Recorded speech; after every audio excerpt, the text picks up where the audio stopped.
안녕하세요 여러분. 1부 제장에 관한 성경적 원리에 이어 2부 실제적인 삶 여러분과 같이 나눠보도록 하겠습니다. 자, 우리가 그러면 어떻게 살면 좋을까요? 저는요 먼저 여러분에게 자족을 이야기하고 싶어요. 어떻게 보면 굉장히 진부하다고 생각하실지 모르겠는데, 여러분 20대 이 젊은 청년의 날에 자족을 훈습하세요. 제가 훈습이란 말을 되게 좋아해요. 훈련해서 습관이 되게 하라라는 뜻이거든요. 그래서 자족을 훈련해서 우리 몸에 배게 하라는 거죠. 사실 이것보다 더 큰 자산이 없다고 저는 생각을 해요. 네. 부동산, 그리고 주식, 코인 이런 것보다 자족이라는 게 우리 삶의 가장 큰 자산이 되어줄 거예요. 성경은 우리에게 거듭거듭 자족하라고 이야기합니다. 더 많이 가져야 되고, 남들보다 더 많이 누리고, 더 많이 써야만이 성공하고 만족스럽고 잘 나가는 것처럼 보이는 이 세상에서 성경은 우리에게 우리가 가진 것으로 만족하라라고 합니다. 바울은요, 그런즉 너희가 먹을 것과 입을 것이 있은즉 족한 줄 알지니라 라고 말합니다. 참 쉽지 않은 얘기죠. 아무리 그래도 그렇지 먹을 거 입을 것만 있으면 그냥 만족하라고? 이게 쉽습니까? 최첨단 신제품들이 막 쏟아져 나오는 시대에, 또 예쁜 옷과 액세서리들이, 멋진 패션 아이템들이 쏟아지는 이 시대에 먹을 거 입을 거 있으면 만족하라고, 사실 이렇게 살기 쉽지 않죠. 그런데 성경의 가르침은 그런 미적인 부분들을 도외시하거나 무시하거나 세속적이라고 비난하지 않아요. 성경은 분명히 우리에게 그런 미적인 아름다움들을 추구해도 된다라고 얘기하고 권유하기까지 합니다. 하지만 여러분, 중요한 건 우리가 더 많이 가져야 되고 더 욕심을 부리는 그 마음이 우리를 불행하게 만든다는 거죠. 지금 내가 가진 것에 만족하지 모르는 사람은 더 많이 가졌을 때도 일시적으로만 행복할 뿐이지, 또 조만간에 불만족 속에 휩싸여서 불평이 나오게 되고 다른 사람과 비교하게 됩니다. 자족하십시오. 사도 바울이 감옥에 갇혀서 이런 얘기를 했어요. 내가 부유한 환경에 처할 줄도 알고, 자기가 많이 누리고 가진 것이 많았던 때도 있었고, 또 내가 궁핍한 상황에 처할 줄도 알아서 정말 가진 거 없이 힘든 상황에 처할 줄도 알았는데, 어떤 상황에서든지 내가 잘 지낼 수 있는 일체의 비결을 배웠다라고 빌립보 교회에 보내는 편지에 그렇게 썼습니다. 저는 이 가르침이 크게 울려 퍼져야 한다고 생각해요. 우리는 조금 가진 게 많으면 폭파의 바람이 들어가서 마음이 교만해지고, 또 하나님 생각 안 하게 되고, 또 가진 게 되게 없고 이러면 찌질해지고 하나님 원망하게 되고 이러는데, 내가 많이 가져도 교만해지지 않고 또 우월감에 빠지지 않고, 내가 적게 가져도 낙담하거나 열등감에 빠지거나 불평불만에 휩싸이지 않고 어떤 상황에서든지 잘 지낼 수 있는 일체의 비결을, 자족의 비결을 우리가 배울 필요가 있는 거죠. 여러분, 저는요 10대 20대 때 자족하는 법을 감사하게도 터득을 하게 됐어요. 완벽하진 않지만. 근데 그게 얼마나 감사한지 모릅니다. 그 자족의 비결을 터득했기 때문에 제가 가진 게 적었을 때나, 그래서 제가 한때는 197만 원으로 6인 가족이 산정했어요. 유튜브에 검색해 보시면 세바시라고 하는 프로그램이 있죠.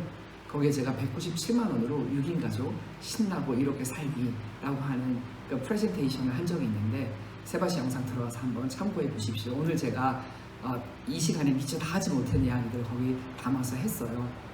197만 원으로 살 때도 있었고, 결혼할 때도 60만 원 갖고 결혼을 했어요. 믿기지 않겠지만, 근데 그런 시절에도 내가 한 번도 비참하다거나 하나님께 가진 게 없을까 신세한탄을 한다거나 다른 사람과 비교하면서 쟤는 저런데 그랬던 적이 진짜 하나님 앞에서, 여러분 앞에서 얘기하면 한 번도 없어요. 저는 제 가진 것에 굉장히 행복해하고 자족하고 그것들을 누렸어요. 사실 오늘날 여러분, 사람들이 가진 게 적어서 누리지 못하는 게 아니고 불만족스러운 게 아니에요. 우리가 이미 갖고 있는 것을 충분히 누리고 향유하지 못하면서 더 새로운 것들을 찾고 남이 가진 것에 눈을 돌리기 때문에 그런 거예요. 우리가 마시는 물 한 모금, 물 한 잔, 밥 한 그릇도 맛있게 먹고 정말 감사하고 감탄하면서 그렇게 행복해할 때, 하나님이 우리에게 더 많은 걸 맡겨줘도 그것들을 숭배하거나 하지 않고 충분히 누리고 향유할 수 있는, 그래서 하나님께 감사를 돌릴 수 있는, 그리고 내가 누리는 기쁨을 다른 사람들과 나눌 수 있는 그런 사람이 될 거라는 걸 알기 때문에 하나님께서 우리에게 더 많은 걸 또 맡겨놓을 수 있는 거죠. 그래서 여러분 자족하세요. 지금은요 여러분 저 가진 거 되게 많아요. 네, 지금은 좀 유명해져서 좀 민망하지만 네, 강의도 많은 사람들이 듣고 저를 초청해 주는 것도 많고, 글쓰기 교실 하면 꽉꽉 차서 사람들이 우리 글쓰기 교실을 같이 하고 있고, 그래서 제가 자비랑 사역자지만 굉장히 많은 수입을 네, 벌어들이고 있습니다. 하지만 제 씀씀이는 과거와 크게 다르지 않아요. 네, 예전보다 훨씬 더 안정적이 됐죠. 그건 사실이에요. 네, 덜 불안해졌고, 그렇지만 중요한 거 그때나 지금이나 저는 계속 자족하고 있습니다. 예전에 돈이 없었을 때도 60만 원 갖고 결혼할 때나 197만 원으로 살 때도 주어진 삶에 자족하고 감사하고 더 기쁨으로 누리고, 그때 불안이 전혀 없었다 하면 그거는 거짓말이겠죠. 네. 생활 환경이 어려웠기 때문에 어느 정도 불안이 있었어요. 하지만 불평하거나 하진 않았습니다. 하나님이 그런 부분들을 어여삐 보셨다라고 저는 생각을 해요. 그래서 지금 그때보다 가진 게 훨씬 더 많고요. 또 제가 평생 무주택자로 살다가 네, 이번에 청약에 당첨이 돼서 몇 년 후에 이제 우리 집도 구해서 들어가게 됐어요. 그것도 무려 서울에서요. 서울에서 집 구하기 힘들잖아요. 물론 대출도 많이 얻고 했지만 어쨌거나 이렇게 집도 구할 수 있게 됐는데, 그렇다고 해서 제 마음에 헛바람이 들거나 막 그러지 않은 것 같아요. 내가 장담을 할 수 없지만 네. 그래서 지금 내가 그러면 더 잘 살아야겠다, 더 많이 벌고 더 부자가 돼야 되겠다, 이런 마음이 예전에 정말 없이 살 때나 지금 그래도 수입이 보장이 됐을 때나 크게 다를 바가 없어요. 제 마음에 평정을 줘요. 다른 사람과 비교하지 않아요. 그러니까 이게 얼마나 감사한지 몰라요. 네. 일단 다른 사람과 비교하지 않음으로써 우월감이나 교만이나 혹은 열등감, 좌절 어느 것도 느끼지 않으니까 저는 참 이런 부분이 너무 감사해요. 이게 자족의 비결을 어느 정도 조금은 배웠다라고 말할 수 있는 거겠죠. 바울이 말한. 그래서 여러분 자족하는 법을 배우세요. 간곡히 부탁드립니다. 자족하십시오. 여러분이 200만 원으로 월급을 갖고 산다. 혼자서는 그럭저럭 살 수 있겠지만 결혼해서 자녀를 낳고 그렇게 살기 불가능한 건 아니지만 쉽지 않겠죠. 그래서 여러분이 자기 개발을 하고 또 노력을 해서 여러분의 연봉을 높이고 더 많은 월급을 받으려고 하는 거 저 반대하지 않습니다. 그렇게 꽉막힌 사람 아니에요. 그리고 그 정도는 필요하다고 저도 생각을 합니다. 근데 중요한 거 자족하지 않고 불평하면서 내가 이대로는 못 살아, 연봉을 더 올리고 몸값을 높여야지, 이렇게 해서 노력하고 자기 연봉을 높이고 몸값을 높이려고 하는 거하고 200만 원을 받고서도 자족하면서 행복하게 만족스럽게 살아가면서, 하지만 지금 내가 이대로 살아서 나중에 결혼하고 자녀를 키우기에는 좀 어려움이 있겠지? 여전히 웃으면서 네, 그래서 내가 좀 더 노력해서 승진도 하고 자격증 시험도 패스하고 그렇게 해야겠다, 그렇게 노력하는 거 네, 좋은 거예요. 그렇지만 똑같이 월급을 높이려고 하지만 한쪽은 자족하지 못하는 데서 월급을 높이려고 하는 거고, 한쪽은 자족하지만 네, 더 나은 미래를 준비하기 위해서 그렇게 하는 거죠. 다를 것 같지만 큰 차이가 있습니다. 그래서 여러분이 자족한다는 게 그 상태에 꼭 머물러 있다는 거, 머물러 있어도 좋아요. 이대로도 좋지만 네, 제가 좀 더 나은 삶의 퀄리티를 좀 더 높이고 싶고, 그리고 더 많은 가능성들을 품고 싶고, 더 많은 것들을 사람들과 공유하고 나눌 수 있겠다라고 생각해서 예, 여러분의 연봉을 높이려고 하는 거 반대하지 않습니다. 이 상태로 그냥 안주해 있다는 뜻이 아니에요. 자족한다는 건요. 그렇지만 지금 내가 몸값이 높지 않고 이대로 쭉 살게 되더라도 나는 자족하면서 살 수 있으니까 괜찮아라고 또 받아들이는 마음까지 포함이 되는 거죠. 그래서 하나님께서 어떻게 우리의 길을 인도하실지 모르겠지만 네, 이렇게 되어도 저렇게 되어도 다 감사하면서 살아갈 수 있다는 그 마음가짐이 준비가 된다면, 그 자족이 우리에게 충족이 되어진다면 여러분 우리의 삶에 정말 큰 자산이 돼요. 그게 여러분이 자족만 해도 우리의 마음을 흔들고 괴롭게 하고 슬프게 하고 정말 열등감에 빠뜨리게 하고 하는 것들이 많이 사라집니다.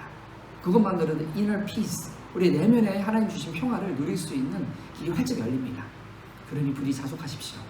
근데 이 자족에는요, 두 가지 자족이 있습니다. 지금까지 제가 얘기한 건 소유의 자족이죠. 우리가 갖고 있는 물질 소유의 자족을 얘기한 거예요. 근데 좀 더 근본적으로는 존재의 자족이 필요합니다.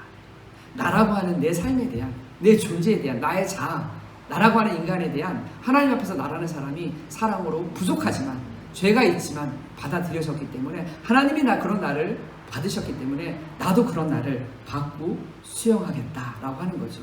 그래서 사실은 존재의 자족이 근본으로 깔려 있을 때 그 위에 소유의 자족도 가능해지는 겁니다.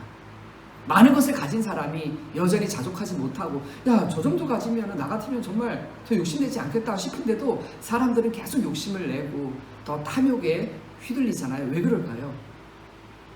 소유는 넉넉하지만 존재가 넉넉하지 않아서 그렇습니다.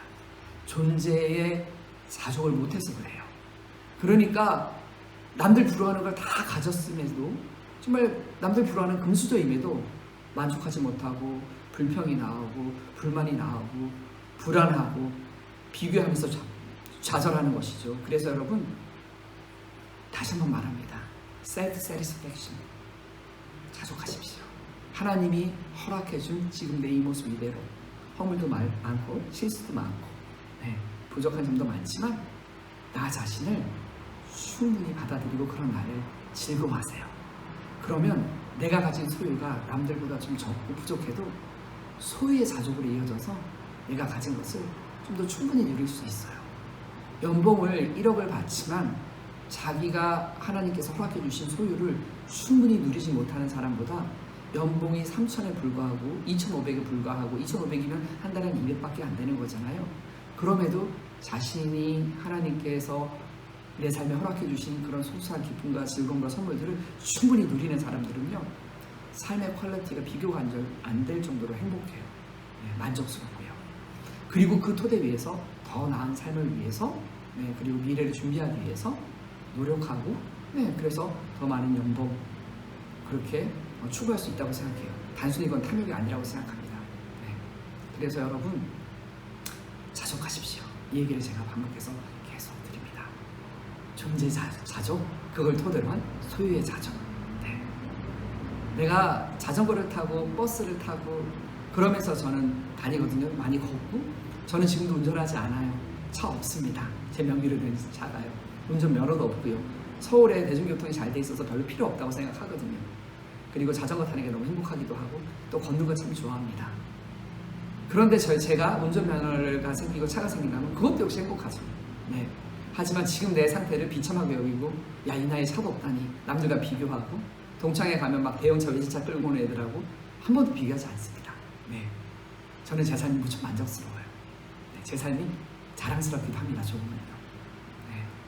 그래서 늘 하나님께 감사하고, 늘 하나님께서 제 삶에 허락해 주신 것이 너무 많아서 지금 제게 허락해 준 것만으로도 충분히 다 누리지 못하는데 더 많이 달라고 구할 마음이 별로 안 들어요. 하나님이 주셨는데 충분히 누리지도 못하는데 더 많이 주셔서 나중에 마지막 날에, 야, 네가 달라 그랬으니까 이런 거 다 줬는데 충분히 누리지도 못하면서 왜 더 달라고 했니? 가진 거나 충분히 더 누리지. 안 그랬으면 다른 사람한테 줄 걸. 이런 책만 듣고 싶지 않아요. 지금 제가 가진 걸로도 충분하고요. 하지만 하나님이 더 주신다면 더 잘 누릴 수 있어요.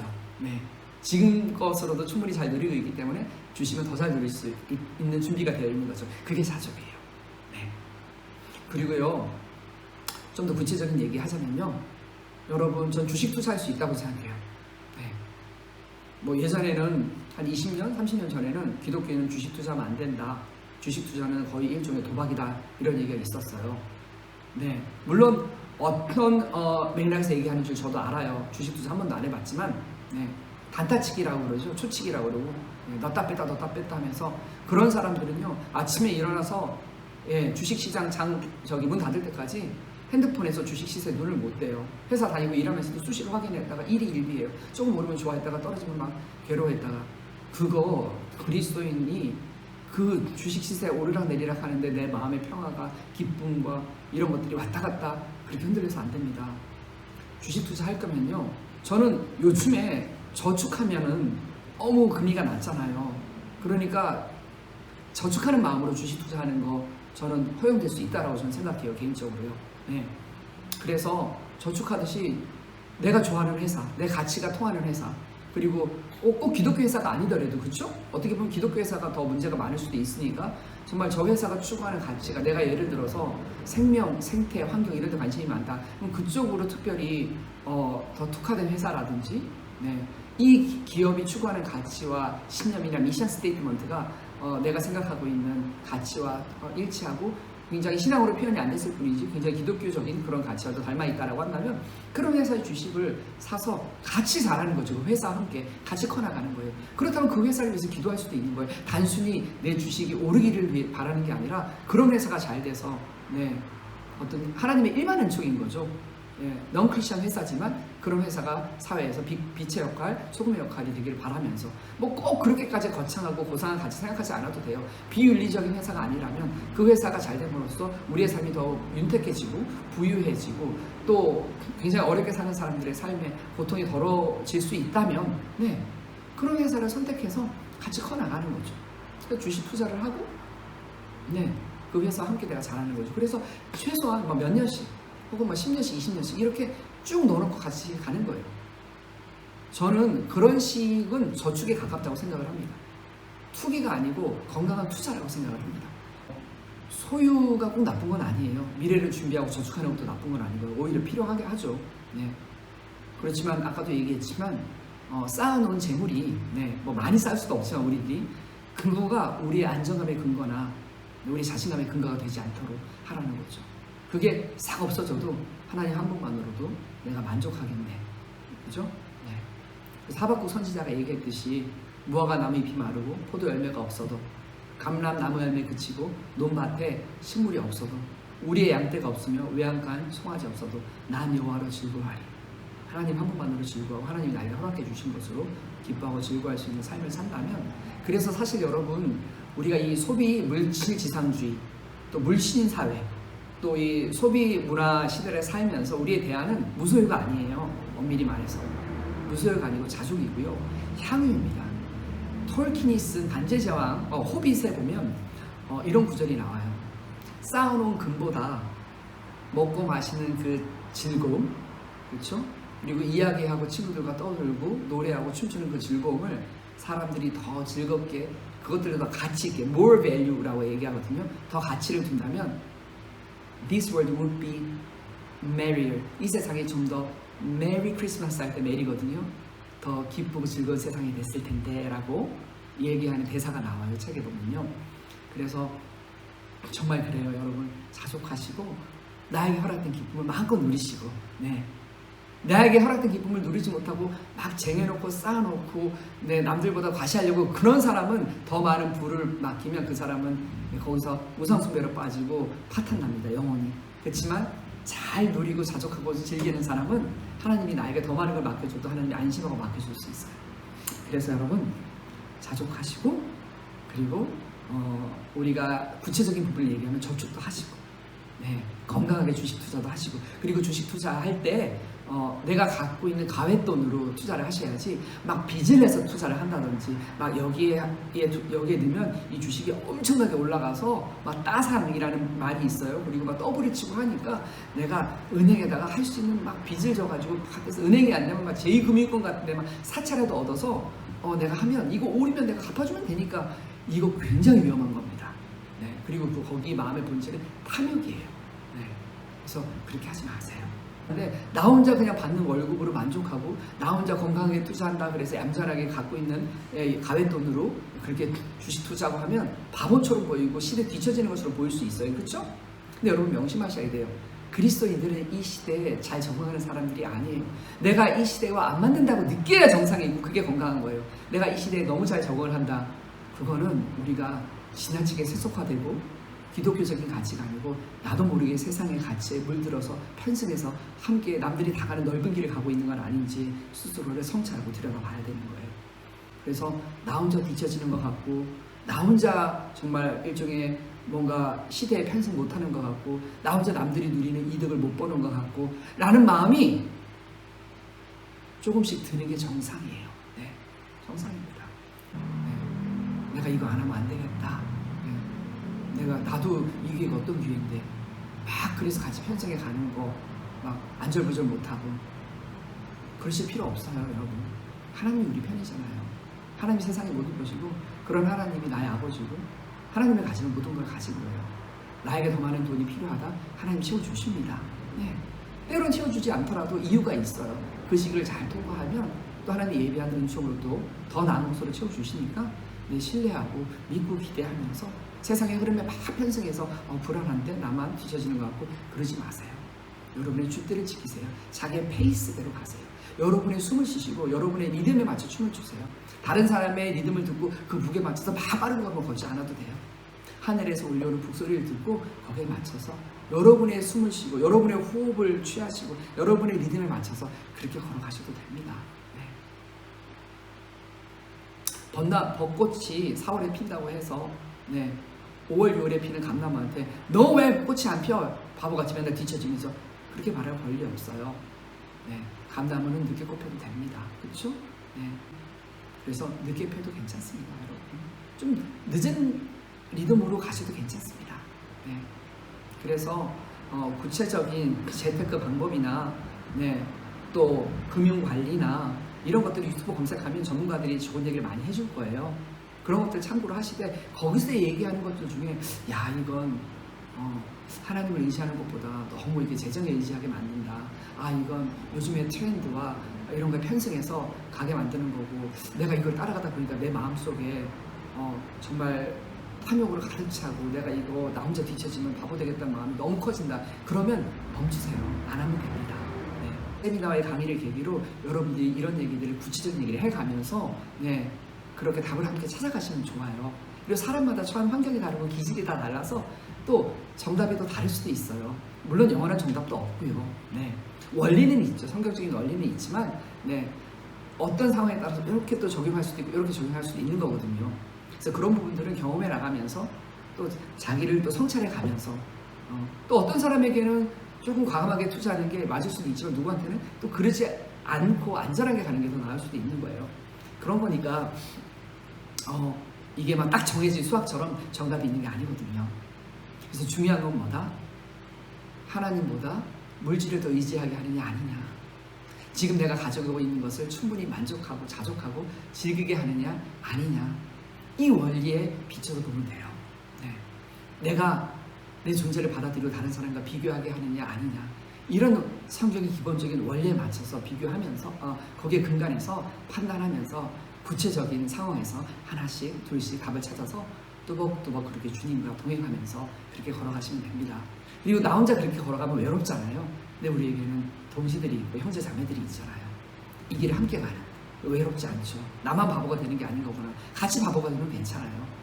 제가 아까 거룩한 불안정성이라는 말씀 드렸잖아요. 홀리 인스큐리티라고. 그런 걸음을 걸어가는 사람들은 거룩한 바보일 수밖에 없는 거죠. 때로는 세상에서 약삭빠른 세상에서 그리고 또 왜 그런 돈의 흐름에 이런 거에 유난히 민감하고 여기에 하면은 돈을 벌겠다 이런 거에 눈 밝은 사람이 있잖아요. 공부 잘하는 것과 관계없이. 그렇죠? 저희 동창 중에도 그런 애들이 있는데 근데 내가 그런 눈을 갖지 못했다 그래서 너무 비관에 빠지거나 슬퍼할 필요, 노여워를 할 필요 없어요. 나는 내 삶을 충분히 즐기고 자족하면서 살아가면 남들보다 좀 덜 가지면 어때요? 또 때로는 남들보다 더 많이 가질 또 시기가 올 수도 있는 거거든요. 그래서 재테크도 공부하시고 주식 투자 필요하다 건강하면 공부하셔야죠. 여러분 그냥 무턱대고 하시면 안 돼요. 공부도 하시고 해야 되지만 그런 모든 것들을 하는 과정에 있어서 아까 제가 말씀드렸던 그런 원리들을 지키면서 우리 마음의 중심이 바로 서 있나. 그래서 신앙이 중요한 거고 예배가 중요한 거예요. 예배라는 게 뭐예요? 일주일 동안 세상에서 우리가 살아가면서 하나님의 백성으로 하나님의 백성의 원리로 살아가려고 했지만 나도 모르는 사이에 중심이 흐트러지고 세상으로 기울어져 있고 영점 조정이라고 말하죠. 저울에 영점 조정이 제대로 안 된 걸 하나님 앞에서 예배드리면서 바르게 영점 조정을 하는 거예요. 다시 균형을 잡고 그렇지 이거지. 내가 너무 일주일 동안 돈 하다 보니까 매출 하다 보니까 주식 하다 보니까 부동산 하다 보니까 내가 너무 이쪽으로 치우쳐져 있었네. 무엇이 중요한디 그런 영화 대사가 있잖아요. 정말 무엇이 중요한디 하면서 바르게 영점 조정하고 또 가는 거죠. 그러다 보면 또 흔들리겠죠. 그럼 또 말씀의 표대를 부여잡고 또 우리와 함께 좌우에서 우리 손잡고 걸어가주는 자매 형제들과 함께 서로 의지하면서 그렇게 그리스도인다운 사실 그리스도인 다움을 드러낼 수 있는 기회가 없잖아요. 주일날 교회 가는 거, 그리고 헌금하는 거, 그리고 회사 같이 다니고 뭐 학교 같이 다니고 하면서 식사할 때 잠깐 기도하는 거 빼놓은 건 없잖아요. 우리가 뭘로 보일 수 있어요? 좀 착한 거, 남들 더 배려하고 신경 쓰는 거. 네. 그런 거 기질에 따라서 교회 안 다니는 사람들이 더 잘할 수도 있어요. 우리 어떤 부분에서 달라야 돼요? 삶의 방식에 있어서 특히 안정감의 근원이 성공이나 명문대나 안정된 직장이나 연봉에 있지 않다라는 거, 그죠? 그리고 어떤 상황에 처하든지 자족할 수 있는 거, 네. 그런 내면의 힘을 기르는 거, 그죠? 거기서 다름을 보여줄 수 있어야 되죠. 그럴 때 사람들은 감동을 받는 거예요. 나는 돈 몇 푼에 마음이 막 흔들리는데 쟤는 그러지 않아. 뭐지? 나는 제 정도의 형편에 처하고 제 정도 월급이면 굉장히 막 짜증나고 불평이 가득 찰 것 같은데 쟤는 그러지 않아. 비결이 뭐지? 저렇게 기뻐하고 자족할 수 있는 비결이? 그거 궁금하게 만들 수 있어야 돼요. 그래서 그들이 와서 비결이 뭐야? 물어볼 수 있게끔, 그게 삶으로 복음을 전하는 거예요. 그럴 때 여러분이 입술을 열어서, 드디어 복음은 말로 전하는 게 아니에요. 삶으로 전하고, 그때 입을 열어서 내 비결은 말이야 하면서 예수 그리스도를 얘기해 줄 수 있는 거죠. 물질을 대하는 태도, 돈을 대하는 태도, 어떤 재정관을 가졌냐는 이 태도가 자본주의가 더 첨예해지는 이 세상에서, 돈이 전부가 되어가는 이 세상에서 우리가 그리스도를 모신 사람이라는 확실한 증거가 되어줄 거예요. 제가 돈 때문에 굉장히 상처가 많았던 사람이 어릴 때 가난해서 초등학교 2학년 때 학교 선생님이 수업 시간에 저를 불러 일으켜가지고 니네 집 왜 이렇게 가난해라고 수업 시간에 저를 타박을 했어요. 그게 저한테 20대 후반까지 상처가 됐던 사람이에요. 네. 그래서 저 어릴 때 꿈이 부자가 되는 거였어요. 왜? 망신당하지 않으려고, 남들 앞에서 부끄러움 당하지 않으려고, 보란듯이 이래도 당신이 내가 가난하다라고 나에게 타박을 주고 무시할 거야? 라고 그렇게 고개 빳빳이 들고 싶어서. 근데 예수를 만나고서요, 예수 그리스도 안에서 자족을 배우고 나서요, 저는 부자 되고 싶은 마음이 이제 없습니다. 없고요. 지금 주어진 삶으로 충분히 감사하고요. 근데 그랬던 제가 어떻게 바뀌었냐면요, 참 이건 제 개인적인 얘기라 부끄러운데, 제가 몇 년 전에 탕진잼을 한 적이 있어요. 2천만 원을 갖고 저희가 저축해서 아낀 돈 2천만 원이 있었는데 그거를 필요한 사람에게 다 나눠줬어요. 제가 페이스북에 친구가 5천이고 팔로워가 11,000 정도 되는데 한 16,000 정도 되잖아요. 네, 제가 글을 썼어요. 여차여차해서 제가 2천만 원 정도가 있는데, 물론 이거 나중에 전세 이사 갈 때도 쓸 수도 있고 우리 큰애 대학 갈 때 쓸 수도 있고 뭐 쓸 때는 많은데, 내가 이 돈 그냥 한번 물질에서 자유로워지고 싶다. 내가 2천만 원 정도 내놓을 수 있다라는 거 한번 스스로에게 증명해보고 싶다. 그래서 탕진잼 하려고 합니다. 필요한 분 있으면 저에게 메시지 남겨서 여차여차 이런 일에 얼마가 필요합니다 라고 말씀해 주시면 제가 송금해 드릴게요. 그래서 한 일주일 만에 2천만 원을 다 쓴 적이 있어요. 여러분에게 조금이나마 도전이 될까 해서 말씀을 드리는 거예요. 여러분, 그리스도 안에서 우리가 바른 재정관을 갖고 또 우리가 자족을 배우면 이렇게 살아갈 수 있다는 거, 뭐 부족한 사람의 사례지만 이렇게 말씀을 드립니다. 그래서 여러분도 제 다른 부분들은 모르겠지만 이런 부분들은 조금은 닮으셨으면 좋겠고요. 그래서 건강한 성경적인 재정관 갖고 여러분 자족하면서 부유하든지 궁핍하든지 어떤 상황에서든지 자족하면서 행복하고 향유하고 나눌 수 있는 삶을 사는 일체의 비결을 배우는 사도 바울과 같은 그런 신앙 고백이 여러분의 입에서 이어지길 바라며 1부, 2부에 걸치는 모든 강의를 이제 마무리하겠습니다. 수고하셨습니다. 고맙습니다.